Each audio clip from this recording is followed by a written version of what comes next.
What is up? Thank you for coming to my channel, Prison POV. If you see pain in my eyes, it's because I just recorded a 17-minute video. When I got done, went to my gallery and it wasn't there. It was there, but it's not there. You're not going to be watching that video. So I'm re-recording it. And that's painful. When that happens, you record a video, at least me anyway, and I don't have access to it afterwards because something went wrong. Just reach right down to the soul and just rip it out. Welcome to my channel, Prison POV. Before I get any further, I want to say this. If you're into weed growing, maybe you already grow, maybe you want to start, maybe you know anything about it and you're interested, or maybe you're a pro, check out my homie, Chilling with Howie's channel. He covers everything, covers it very well for any stage you are in the game.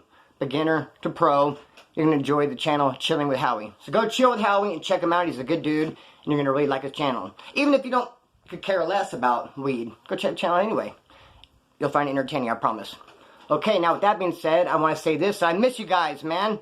For last year, ever since I started this channel, it's videos every 4 days. Maybe I might slide in that 5th day if it's hectic. It's been 7-8 days since I recorded a video because I've been in school. Now, just because I'm in school does not mean I cannot still make videos. There's other hectic stuff going on. So I was in school. Everything was going good until it came time for me to produce that Social Security card, which I admit has been ripped in half, taped together, and the middle 2 numbers can't really see. So they rejected it. I have to get a new card. I'm just straight on pause until at least the 23rd. And there's other stuff going on. I don't know. What I do know is I'm going to take things one day at a time. And I'm just going to hit this YouTube channel hard. I'm just going to do content every single day. Just let it rip. Let it rip. Gang of content. Videos every single day. That is the plan. I'm just going to focus on YouTube. Because I love it, man. You have no idea how good it feels. I'm reading comments and someone says, "Man, Splinter, you said that, bro," and I just died laughing. I live for that. I love it. And I'm going to keep on making content. As long as you guys are watching, I'll keep making it. So the plan is a video every single day. So with that being said, hit it hard, let it rip. Do you think anyone's ever been robbed with a chainsaw? If they have, it'd be like this. "Hey, do you want to buy my chainsaw?" "Yeah, it starts up easy. Give me shit." I have seen the old-fashioned, "Hey, do you want to buy my gun?" "Yeah, I like cocks easy. Give me the stuff." So you don't really want to, "Hey, can I come over and bring my gun? Maybe you might want to buy it." No.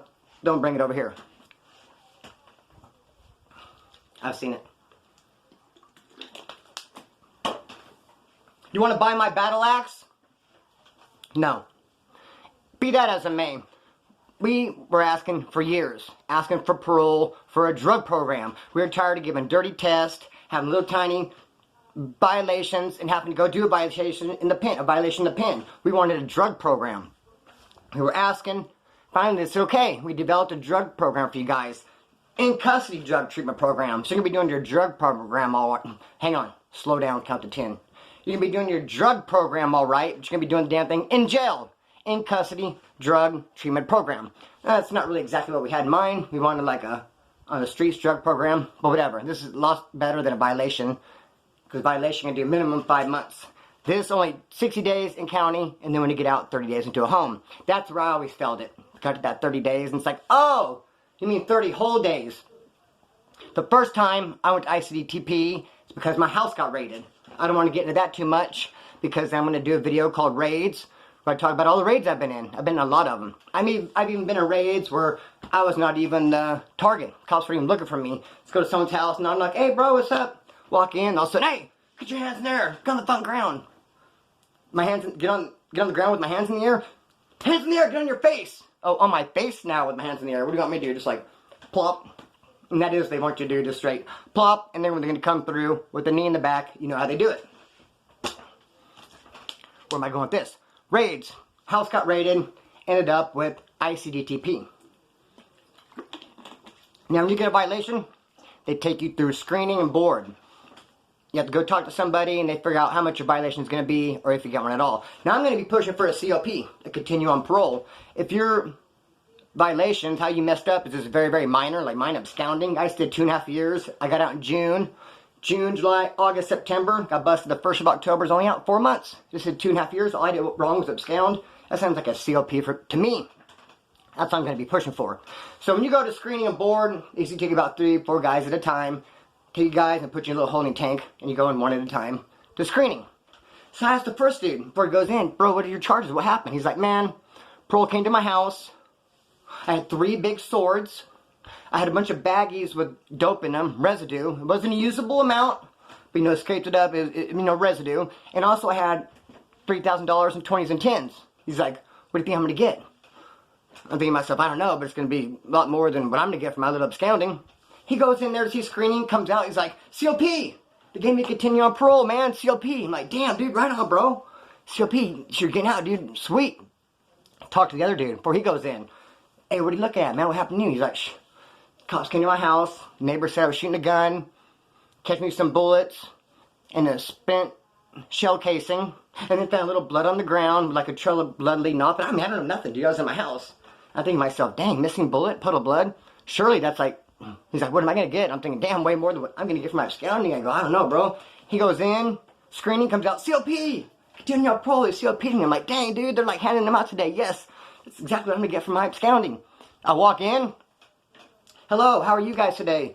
So you busted me just for absconding. I was out 4 months, but I did call down and talk to Linda, Lacey, was it?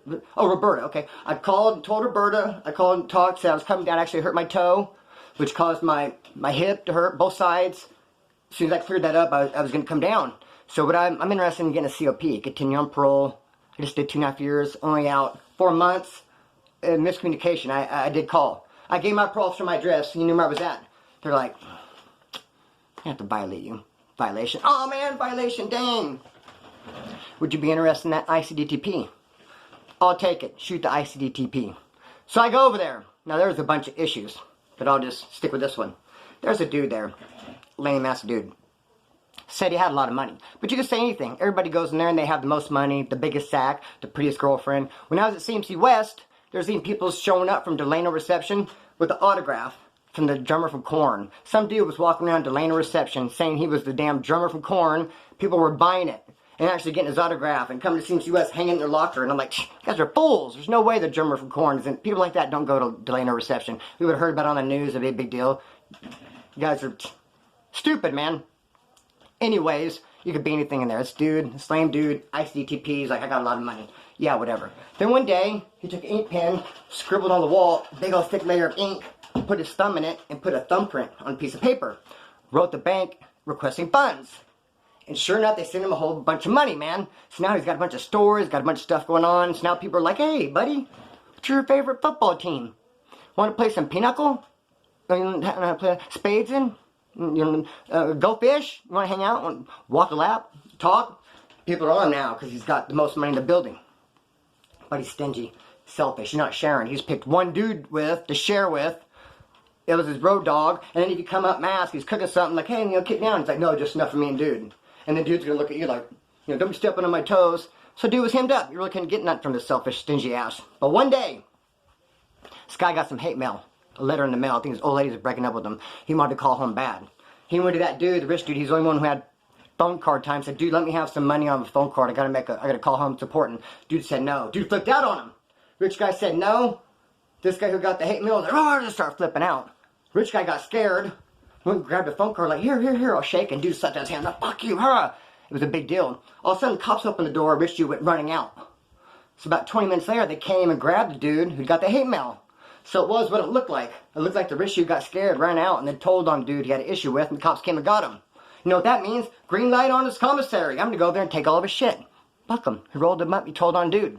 Not going to be able to keep his stuff. The cop's going to come in pretty soon because he's gone and roll his stuff up. There's only going to be state stuff there. And when he gets to where he's going, he's going to unpack his stuff and like, where'd all my store go? You know where it went. The Woods took it. She pulled the punk move. Stripped you down to bare state. He had a bunch of money. Shouldn't be an issue for him. Be that as it may. I'm over there gaffing up his shit, then another Wood comes over. Starts gaffing up his stuff. So both him and I take everything. Later on, a cop comes in and brings that rich dude back. Said, check this out. You guys are state property. This dude has to stay in this program. If he does not stay and complete this program, none of you guys are. We'll roll everybody up. All you guys will go to Wasco. We'll bring a new crew in here. And you guys can go to screening and board and get new violations. We're like, no. Hey, buddy, come on in. Why'd you leave? Where you going? Come on in, buddy. It's not that big of a deal. No one wanted to go back to Wasco. Fuck me, myself, I only had a couple weeks left. Come on in, buddy. Fucking lame. Anyways, The other dude who took all his stuff with me, he walks up and gave the stuff back. So here, I took this. You could have the stuff. Now, I also went up to him and said, I took your stuff, but I did not give it back. I said, I'm keeping it. You can fight me for it or arm wrestle me for it. I'm just not going to give it to you, though. I took it because you pulled a weird-ass move. I took it. I'm keeping it. There's only one way to get it back. You know what that is. The other dude who took the stuff with me and gave his stuff back felt stupid at that point. He's like, damn it. He's like, I gave the stuff back and Splinter didn't. He think I should have kept my stuff. He's realizing he looked kind of stupid, like, damn. So then he comes up to me and says, Splinter, you got to get that stuff back. I go, why? Because you did? I don't think so, homie. Charlie, Holmes. Keeping it. I'm already cooking up a little something for me and the homeboys. He's like, me and you have problems now. The thing about that, though, this dude was a badass. He's known for knocking people out with one punch. He hits them when they fall down.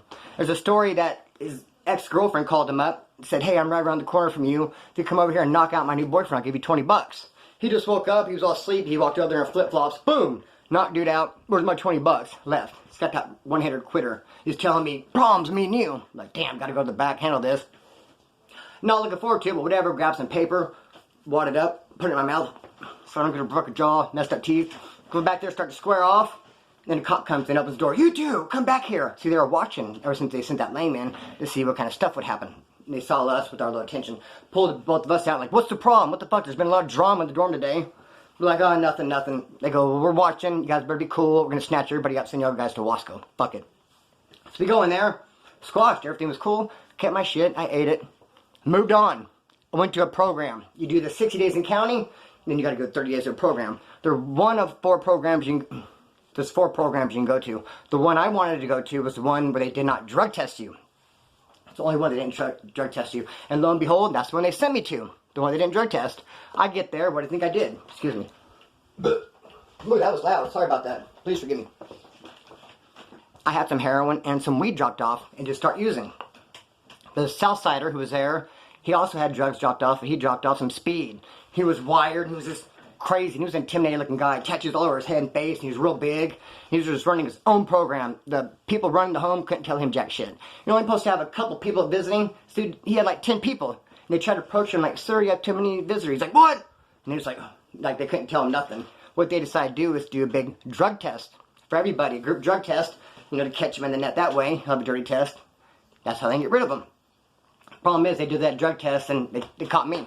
My ass is dirty too. I was walking a lap with this dude, and I heard them call for drug tests for everybody. We were smoking a joint, as a matter of fact, and I just said, shh. I started packed up my shit.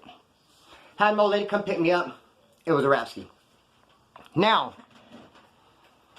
when I went to my house, I did not have a gardener. My house had sat there for 60 days while I was in 60 days. Hold on! Count to 10, take a deep breath. My house sat mostly empty for that 60 days while I was in jail. When the cops came and raided my house and took me, I had a girlfriend there and my mom. They ended up leaving, various reasons. They didn't stay long. So my house just sat there. Some people that I trusted came and got my guitars and my clothes and stuff. But the drum set and the washer and dryer, the TVs, the big stuff just sat there. So my girlfriend comes, picks me up and takes me there. And I show up and I have no gardener. What I do have is a lawnmower and I wear these overalls. And I'd mow my lawn. And I like to mow my lawn wearing these overalls. I get there as a gardener in my backyard mowing my lawn. Not only that, but my sliding glass door is shattered. There's no door at all, and there's glass all over. And I'm like, what the hell? He's like, yeah, I was mowing, and I hit like a pebble, and the pebble rock shot and shattered the sliding glass door. And I go, who the fuck are you? Who are you? He's like, you're a gardener. I was like, I don't have a gardener. When did we meet? Did I hire you over the phone? Through email? When did this happen? Is this a freebie? You decided just to come mow? I don't know who you are, bro. I know you got to fix that sliding glass door, though. He did end up fixing the sliding glass door, and that was just kind of a trip. The dude who I was walking the lap with, smoking the joint though, when they called and said, group drug test, I brought this up before, but I introduced him to my ex-girlfriend who was in county jail. When we were walking that lap, he's complained to me how his girlfriend doing him dirty. Not writing, he's like, she's gonna leave me, he's all sad. I go, well, trip on this, bro. I got an ex of mine, a real cool homegirl. She's in county jail. Why don't you get her booking number information and start writing her? I think you guys would really hit it off. So he did. He started writing her, and they ended up getting married, having a couple kids. Then I seen him later on, and I was like, hey, bro, what's up? How's it going? I was like, how's homegirl? As soon as I mentioned her name, he like wanted to blow up on me. How do you know my old lady type? And I was like, dude, I'm the one that introduced you guys, man. How could you not remember how you met your old lady? I told that story before, but I could tie it in a little more. with him and I were walking that lap. He was crying about his old lady doing dirty, and that's what gave me the idea. Introduce him to her. And he just totally forgets about me. I see him, he wants to trip on me. Like, wow. I've introduced a lot of people and it always ends up weird. Like, I was going to church. This one lady there kept talking to me. I don't know if she was getting at me or flirting or what she was doing, but she was talking to me a lot. Then she told me it was the day after Valentine's Day. She said, man, on Valentine's Day I went, saw a movie by myself. Then I just felt so worthless and alone. Here I am on Valentine's Day by myself watching a movie. She goes, I went and sat and cried in my car. I go, you know what? I got the perfect guy for you. Because I knew this dude. He was all butthurt because I wouldn't ask the girl at Chevron for her phone number for him. And I go, bro, you've been out of the game for a while. Apparently, that was not even cool in high school. In high school, you could get away with it, though. Asking a girl for her number for your buddy is not a good look, but you could pull it off. You cannot pull it off in your 30s, bro. Like, I mean, it's going to embarrass everybody. It's going to embarrass me, you, and her. So it's like, dude, I'm not going to ask her for your phone number. Am I being pranked? I mean, am I being punked? Like, where's the cameras? You don't really want me to ask her, do you? Ask her your damn self. And he's like, oh, man, can't believe you didn't ask her. So I was like, I'm going to hook these people up. The girl from church who cried on Valentine's Day and this dude. I hook them up. As soon as I do, they kick me to the curb. They want nothing to do with me. And the reason why is because this dude was telling all kinds of lies. And the only one who knows the truth is me. And she'd be like, hey, is he really a Navy SEAL? And I'd be like, what? A Navy SEAL? Yeah, he is. Bro code. I'm like, sure, put me in a weird spot. Like, I don't want to lie, but do I pull his covers off and tell the truth, make him look stupid? Yeah, Navy SEAL. So they quit having anything to do with me. Because he was telling a bunch of whoppers. And he knew that knew the truth, man. How crazy is that? I'm going to cut the string on this, let it fly. Peace!